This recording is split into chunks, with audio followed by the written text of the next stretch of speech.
এ হচ্ছে আমার মামাতো বোন, এত পরিমাণে গরু ছাগলকে ভালোবাসে, মানে নিজে খাবার কিনে নিজে খাবে না, গরু ছাগলদেরকে খাওয়ায়। তো যাই হোক, আজকে হচ্ছে দধিমঙ্গল প্লাস ভোগ। তো সেখানে এই তো সন্ধ্যাবেলা এসেছিলাম, আর এখানে আমি আর ভাগ্নি দুজনে মিলে কুল খাচ্ছিলাম। তো খাওয়ার পরে তারপরে এই যে দেখতে পাচ্ছ, এই বোনটাকে বসে প্রথম ব্যাচে বসেছিল, প্রথম না যাই হোক একটা ব্যাচে বসেছিল, কিন্তু পায়েস পায়নি, তো সের জন্য বেচারা মনে দুঃখ নিয়ে আবার বসছে আমাদের সাথে।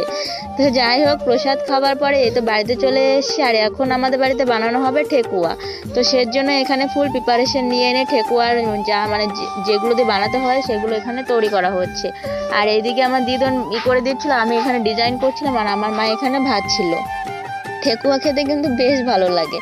তো এটা হচ্ছে তার পরের দিন, দিদন আজকে চলে যাচ্ছে। আর হ্যাঁ, তোমাদের সাথে একটা দারুণ গুড নিউজ দেবার আছে, সেটা আমি পরের ব্লগে বলবো। আর দিদা আজকে কিসের জন্য চলে গেছে মানে সেটাও পরের ব্লগে